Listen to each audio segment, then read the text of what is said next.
Sebetulnya PGN sudah sangat terbuka, tapi mereka menunggu MOU, penandatanganan MOU antara Pemkot Bandung dengan PGN.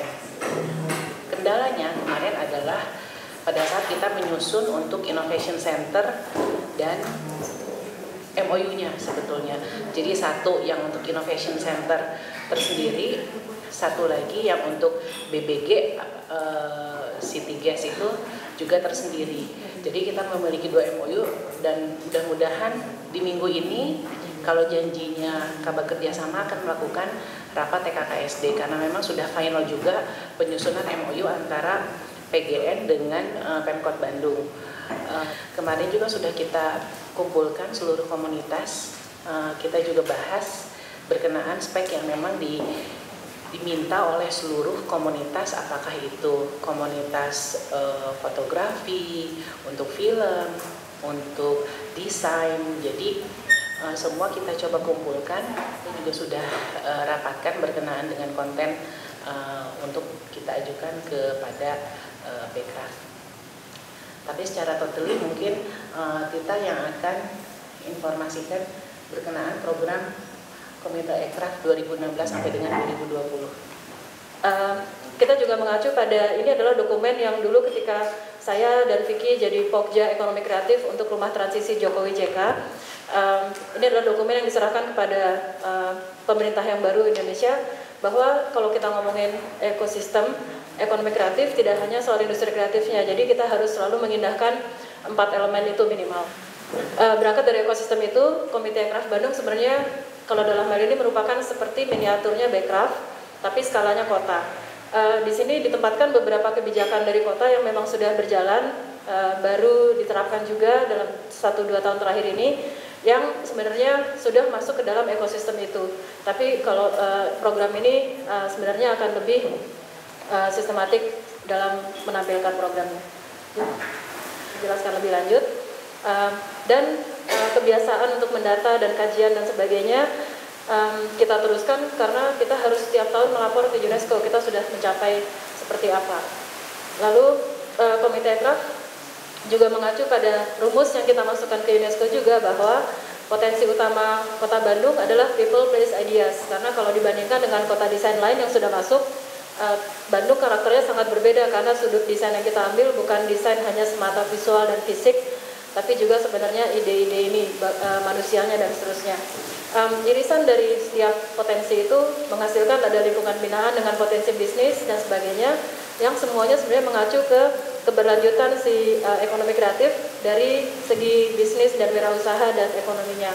Jadi melalui rumus ini, contohnya kita sudah melakukan beberapa hal seperti misalkan untuk design action, kita sudah melakukan 3 kali, di mana kita mengexercise kebijakan yang sudah ada, kita coba ke berbagai unsur ABCD itu, apa yang diperlukan dan rekomendasi apa yang dihasilkan.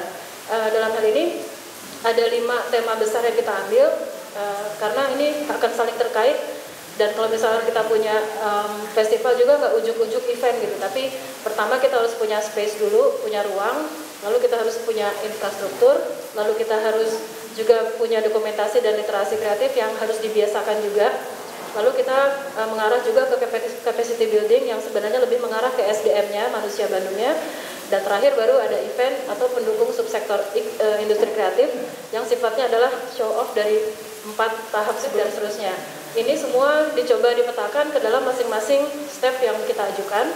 Dan ini masing-masing punya contoh-contohnya di sini. Dan seterusnya ada juga infrastruktur jejaring berupa organisasi nasional sampai internasional dan sistem yang merupakan sistem finansial dan seterusnya. Lalu ada juga di dokumentasi dan literasi kreatif, kami akan terus melakukan kajian dan seterusnya. Dalam capacity building untuk SDM-nya ini yang paling penting juga, karena sebenarnya tenaga mudanya Bandung itu sangat banyak dan perlu skema pendanaan mungkin, terus perlu dipilih produk kreatif unggulan seperti yang Sight Unseen kemarin, pembentukan agen kreatif per kecamatan bekerja sama erat dengan Karang Taruna. Dari unsur ini dibantu dipetakan bahwa ada beberapa kepentingan dinas di sini sebenarnya. Misalkan untuk creative space yang terlibat pasti ada dinas Diskamtam, ada dinas KUKM Perindak, dan seterusnya. Jadi ini nanti sebenarnya lebih ke bagian evolusi dan Butris untuk lebih menjelaskan dinas-dinas ini sebenarnya keperluannya apa aja di sini. 2013 kita awareness dulu bahwa ada metodologi yang menyenangkan, bisa memecahkan masalah dengan cepat, dan bisa dilakukan semua kalangan, bottom up pun bisa melalui design thinking itu. Jadi awareness dulu bahwa ada cara-cara lain. Kita sedang berjalan di 2016 ini, tapi ketika kita 2015 sudah dapat World City of Design gelar itu, kita harus lebih sebenarnya serius lagi untuk memetakan ini. Jadi tahun depannya lagi mungkin kita bisa, saya belum tahu nih launch highlights-nya apa, cuman itu adalah capaian kita tahun ini dan tahun depan. Kita setiap tahun memang punya annual meeting, tapi setelah 5 tahun kita harus lapor seperti kalau di kampus ibaratnya borang. Jadi udah terakreditasi A, tapi kalau nggak perform setelah 5 tahun bisa angkanya turun gitu. Sama dengan UNESCO ini, setelah 5 tahun kita ditetapkan, meskipun ada kecil annual meeting, tapi kita harus seperti apply ulang di tahun kelima yang membuktikan bahwa kita masih pantas berada di keanggotaan itu. Sementara sebaran rencananya seperti ini, UNESCO sudah pegang janji kita bahwa kita akan punya contohnya city branding baru, terus rebranding aircraft, terus alat-alat atau tools untuk menyebarkan atau mensosialisasikan status tersebut. Ada event yang menggandeng subsektor lain misalkan, dan seterusnya. Memberi mereka kelas dari sebulan sampai 3 bulan tergantung kapasitas dan seterusnya. Lalu mereka akan dapat sertifikasi, dan ini bisa meningkatkan daya saing kalau mereka mau bekerja dimanapun, bisa dengan standar internasional kami lakukan, dan jejaring yang sudah kami miliki yang sebenarnya bisa dimanfaatkan lebih lanjut untuk event-event dan program kami nanti. Tabel Excel yang sudah ada tentang eventnya seperti apa, tapi hanya 2016 karena itu yang sudah terpetakan. Dan ini di sini kita sebenarnya harusnya menulis juga kayak subsektor industri kreatif apa yang terkena, pelakunya siapa, agak digedein deh. Jadi ada yang penguatan SDM, ada yang program dan event. Jadi dibagi-bagi menurut itu secara kronologis. Jadi kalau mau dilihat sebenarnya bulan April ini ada kita masih jalan terus dengan Landmark Airborne. Terus untuk SDM kemarin kita sudah berangkat ke ICCC di Malang. Untuk program dan event, tolong scroll up. Itu ada, kita akan mulai menjalankan 1001 Talents yang cantolannya dengan WUB. Terus Airborne Bandung rencananya sih sudah akan di launch juga landmark baru itu. Lalu ada sekolah lagi Asian African Carnival dan Selfie Volunteer, ini acara-acara yang kerjasama dengan Kemenpar dan Disbudpar juga.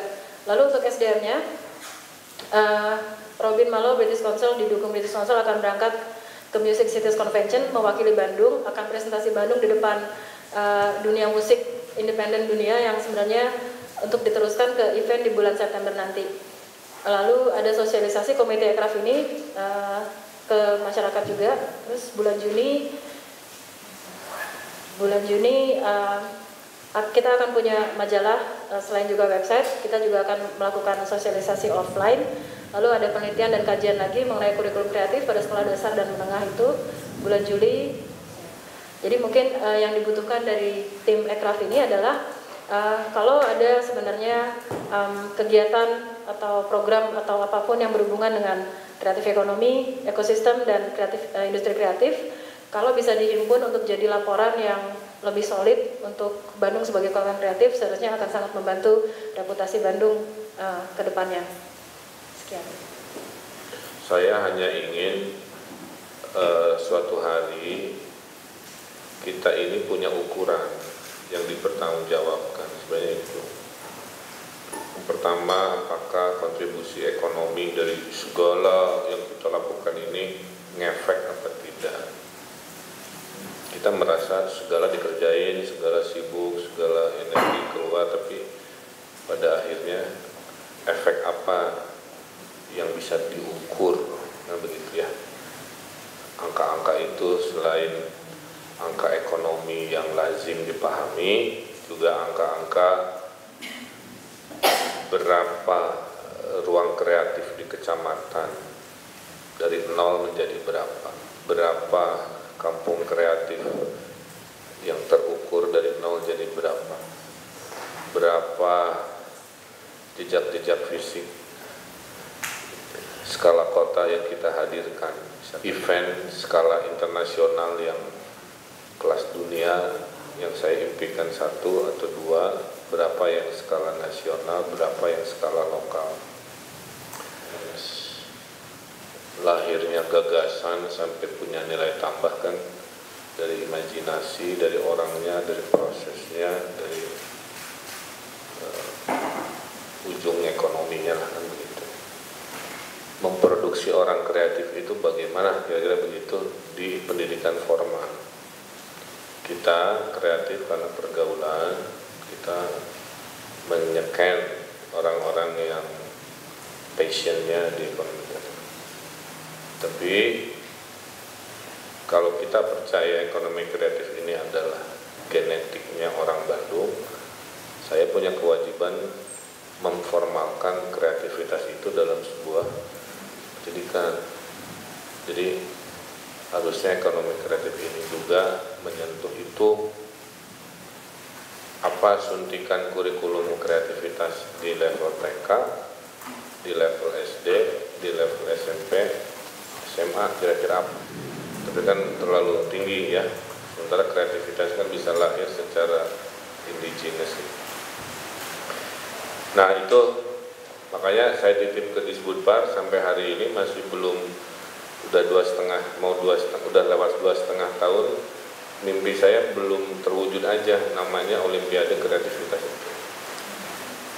Ya, lama ya Porseni, saya SMP 2 lomba paduan suara, lomba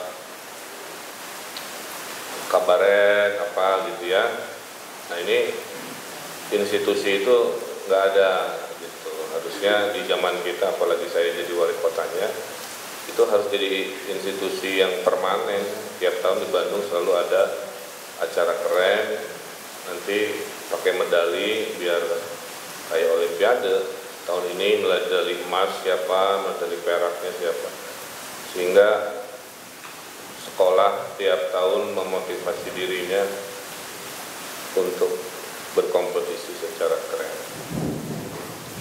Tidak hanya pariwisata. Nah, makanya ini baru ngomongin dari sisi melahirkan people tadi kan, people dan idenya. Jadi ini masih di hulu, belum ke Pak Erik nih Mas. Ya. Nah, kalau yang ujung tadi yang bulus yang nangkep di ujung, memanen angka-angkanya. Nah di tengah-tengah ini si budaya kreativitas yang diformalkan dan statistik, nah itulah yang tadi kita kerjakan, ya. In between-nya itu tadi lah ya. Satu hal yang Pak Herlan dan Kang Vicky harus jaga konsistensi adalah budaya festival yang didesentralisasi ini. Sementara yang saya apresiasi yang paling konsisten di Lengkong mereka. Tapi kan ada 29 kecamatan lain. Ini kenapa? Karena terlalu mengandalkan pada leadership si camat. Pada saat si camatnya nggak terlalu konsen, ya nggak ada. Itulah sebenarnya peran Karang Taruna mengambil alih itu. Jadi harusnya Culinary Night itu dengan segala showcase kreatifnya, itu IO-nya itu adalah Karang Taruna. Pecamat mah hanya minta restu aja. Nah sekarang posisinya masih kebalik.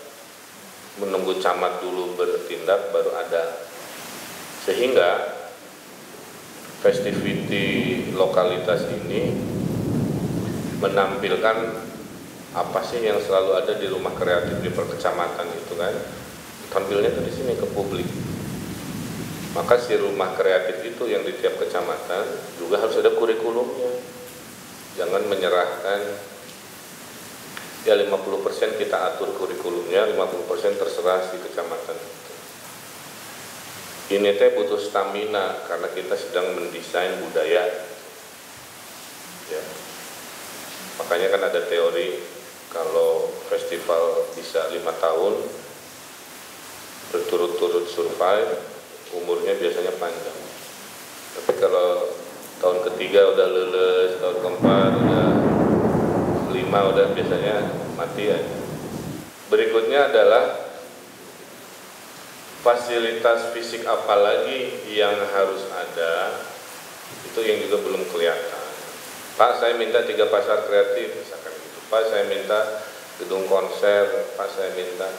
Nah si permintaan infrastruktur ini sampaikan aja gitu ya. Sehingga contoh kritikan yang dari si Andre Vicek itu, Bandung tidak punya gedung konser gitu ya. Nah, itu mah udah ada nanti oleh Jawa Barat. Kalau lihat Pak, saya bikin gedung teater, nah kayaknya mah perlu, kemarin curhatan orang teater. Apalagi pas kemarin saya ke New Zealand juga Pak, di setiap kota punya city gallery, itu juga nggak punya. Nebeng ke Sunario, nebeng ke Lumajang, ya. Jadi sekarang tahun ini udah atur lumayan kan, ada Creative Center, ada Innovation Center, ada pasar seni ya. Tapi pulang dari Selandia Baru, saya ingin ada city gallery, cariin tanah aja, mampu sih. Cariin tanah segede Laswi, terus kita desain jadi city gallery untuk menampilkan tidak hanya karya seni kita, tapi mengundang seni kelas dunia juga. Kenapa ada Sunario Gallery? Ya karena kotanya nggak punya. Maka para seniman ini mengorbankan dirinya dengan duitnya membangun galerinya seperti Nyoman Warte lain-lain. Jadi dalam si jejak fisik itu ada market, butuh berapa market sih? Saya udah ngacung pasar seni, saya jadiin lagi nego. Apalagi pasar apalagi gitu yang spesialis gitu kan, yang marketplace-nya. Nanti kan perjuangkan yang 4.000 meternya Pak Erik dengan Pak Vicky di Matahari gitu ya, supaya gengnya Smesco yang kemarin ke sana ada di situ. Nah, satu hal yang sering dikritik ke kita, dan ini juga mungkin karena tim dari kita belum maksimalis, itu adalah kreativitas berbasis budaya itu satu ekosistem sendiri yang saya belum pernah lihat proposalnya gitu. Mumpung tempat fisik sekarang ada ya, nanti kalau beda konteksnya nggak memahami, susah lagi komunikasi. Nah, mumpung saya bisa making decision, budgeting apa, jadi si blueprint ini secanggih-canggihnya ya. Nah dari sisi yang kesundaan ini tambahi aja tim ini siapa gitu, tapi yang bisa berpikir kekinian juga, bukan hanya bercerita tentang hebatnya masa lalu, tapi yang bisa menerjemah. Kayak Zaini Alif itu paling keren, masa lalu dibungkus, desain dengan kekinian, bungkus dengan pariwisata, jadi sebuah gagasan besar.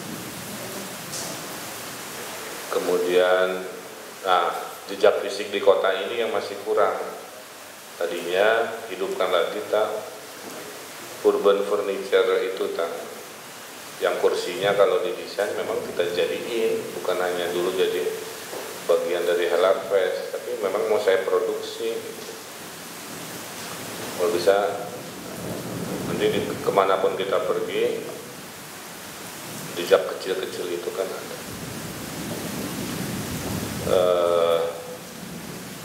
Kemudian event, satu aja yang kelasnya dunia, coba pikirin.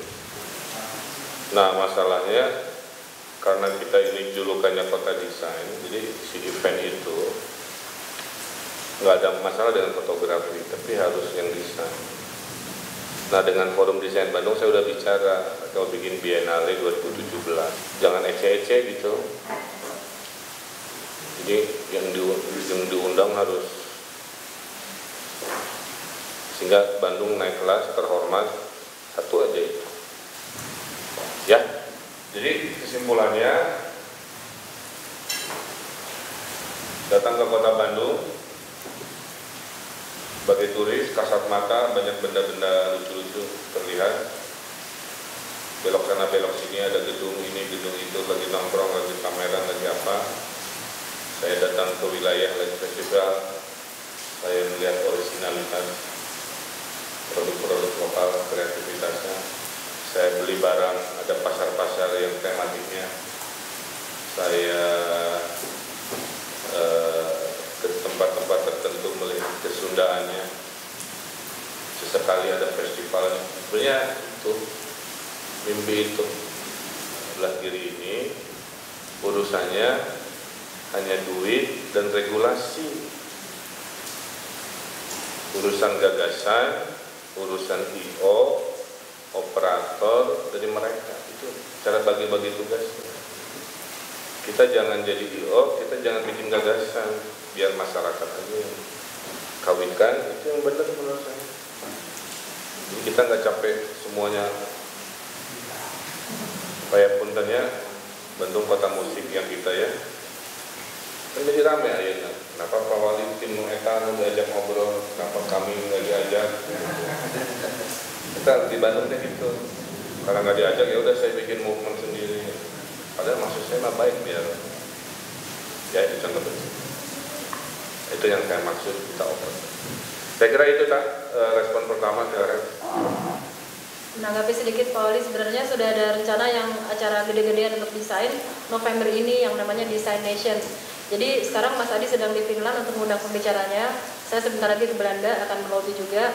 Dan yang dari Jepang dan dari Prancis sudah siap support untuk misalkan tiket dan sebagainya. Itu rencananya November. Yang Biennale rencananya mau Maret. Tapi untuk mengundang orang yang badan yang sama itu terlalu dekat pasti. Jadi sebenarnya kalau bisa Biennale-nya 2017 tapi diundurkan ke akhir tahun pertengahan atau paruh semester belakang gitu.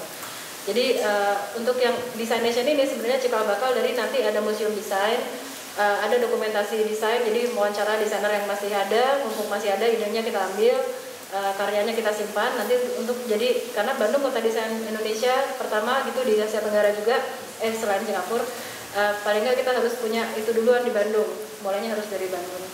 Terus sebenarnya untuk yang fasilitas fisik misalkan, kalau untuk yang Bandung Creative Hub sudah diutarakan, kebutuhan teman-teman sebenarnya adalah serendipity karena digital kreatif di Bandung udah sangat banyak, film dan sebagainya, programming, musik scoring sudah banyak, tapi belum ada sarana yang membuat mereka bisa bertemu dan eksperimen bareng. Makanya yang Bandung Creative Hub, alat peralatannya sampai detailnya kita arahkan ke arah serendipity itu. Nanti yang lebih besar bisa pakai Innovation Center atau co-working space yang sudah ada di sana nanti. Terus untuk mungkin nanti teman-teman bisa menambahkannya silakan, tapi untuk indikator dan sebagainya kita mulai pelan-pelan dulu karena sebenarnya pendataan bukan kekuatan kita yang utama di Indonesia. Jadi kita bahkan Bandung itu ketika sudah masuk ke kota UNESCO kemarin waktu di Malang banyak jadi acuan Bandung hitungnya gimana, Bandung pakai model apa, dan itu sudah kami masukkan dalam beberapa penerbitan ini, tapi akan terus diperbaiki dan harus melibatkan berbagai pendataan lagi karena yang sekarang kita dapat kadang-kadang baru secondary atau belum primary karena belum ada biaya kajian ke arah sana. Jadi minimal untuk satu kajian kan butuh sekian untuk data primernya. Silakan teman-teman kalau ada tambahan. Selain itu juga kita coba data berapa banyak komunitas yang ada di kota Bandung ini. Tahun ini kita lakukan dan indikator aktivasi dari setiap subsektor pun sedang kita hitung di tahun ini. Jadi memang kalau hitung-hitungan semuanya sedang on progress. Karena memang sebenarnya kalau citra Bandung sebagai kota kreatif kan udah dari dulu gitu, tapi kita belum pernah punya signature event yang selalu ditunggu-tunggu tapi yang related dengan kreativitas. Jadi barangkali kalau yang saya tahu kan di Disbudpar misalnya gitu ada Bandung Creative World, lalu misalnya di Dinas KUKM dan Perindak misalnya ada kayak semacam art craft dan fashion festival. Nah barangkali kita bisa create untuk festival kota Bandung lah gitu yang sebenarnya jadi mungkin bisa memanfaatkan berbagai ruang publik gitu, tapi isunya tentang industri kreatif. Nah kalau misalnya Backcraft dia fokusnya kan ketiga ya, PAM, ada film, aplikasi digital dan musik gitu. Nah barangkali di Bandung ini kita juga perlu gitu loh. Kalau Pak Wali bilang dulu desain, tapi barangkali nanti ada yang namanya lokomotif, ada yang namanya gerbang gitu. Jadi mungkin yang menjadi gerbongnya itu adalah desain, tetapi yang lokomotifnya itu mungkin seperti musik, kuliner, fashion, craft gitu. Nah barangkali ini PR kita. Kalau misalnya kita bisa create satu dan bisa bertahan 5 tahun yang tadi Pak Wali sampaikan, mudah-mudahan bisa. Dan yang kedua juga dulu sempat Komite Ekonomi Kreatif berkolaborasi dengan Disbudpar juga ya, Pak Herlan, jadi yang kita membuat sebuah jejak namanya Milangkala Bandung Festival. Jadi selama ini juga setiap festival ulang tahun Kota Bandung itu semua kayaknya sendirian gitu loh. Padahal sebenarnya kan ada ya, if you want to go fast, go alone gitu. Tapi if you want to go far, go together. Jadi barangkali ini bisa jadi jejak. Tahun kedua ini mudah-mudahan dia bisa berlanjut sehingga siapapun nanti ketika misalnya Pak Wali udah nggak menjabat atau apa, tapi kita punya sesuatu yang diwariskan gitu. Nah mudah-mudahan yang hal-hal yang kecil yang seperti itu gitu ya, itu bisa dijadikan yang bisa dibuat ininya lah begitu ya, konsisten. Mungkin seperti itu. Hatur nuhun. Itu mungkin Pak bisa salah satu rangkaian dari itu, sehingga setiap daerah juga bagaimana nanti bisa berkontribusi atau olimpiadenya mengundang daerah yang ada di Indonesia untuk bertanding di sini Pak. Terima kasih. Jadi memang kayak kemarin di Lengkong juga bagus kontennya, cuman hujan, cuacanya memang. Jadi insya Allah kalau Karang Taruna siap untuk mengawal Culinary Night pertama, yang kedua juga rumah kreatif, yang ketiga sebetulnya harapan tadi yang disampaikan Pak Wali bekerja sama dengan Komite Ekonomi Kreatif itu penciptaan agen-agen kreatif di grassroots yang akan mengawal sebetulnya tadi SDM di level grassroots sampai dengan mudah-mudahan di kelurahan RW itu berdasarkan potensi kewilayahannya, lokalnya bisa terkawal gitu, kurang lebih dari Karang Taruna. Laporan sebentar ya, teman-teman. Tapi Karang Taruna sekarang SDM-nya udah dari 100% kecamatan, berapa yang masih rapot merah? 50 dari 85 lumayan, itu udah baik. Ini juga ada laporan yang publik atas nama Karang Taruna, bukan Karang Taruna, Bukan, maksudnya objek punglinya Pasar, bagian pasar buat di bypass. Di bypass, masih ada tuh Karang Taruna. ya, aneh bodoh. Karang Taruna. Mana kudu mayar lah di Kranas dah.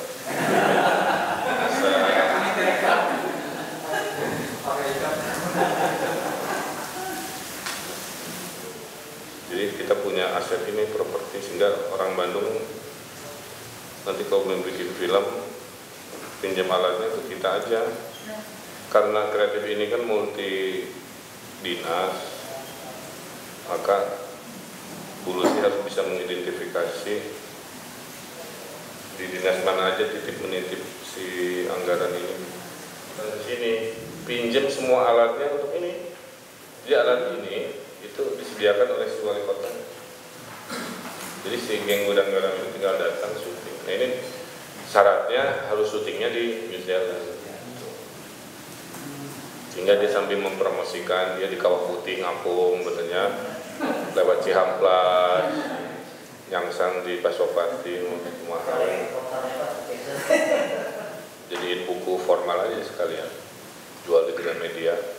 Wajahnya adalah, kalau boleh ya, tentang kreativitas Bandung direkam plus rencana. Jadi setengah babnya merekam energi kita supaya kalau orang nanya apa sih buktinya kita kreatif, ya buku itu. Sebenarnya nanya apa sih visinya, ya buku itu juga. Ya, di buku itu kita pakai komersial juga untuk. Kalau mau diskusi lagi silahkan, kalau belum teknisnya saya izin dulu. Facebook mau melanjutkan pelaksanaan secara tanggal 2. Mungkin surat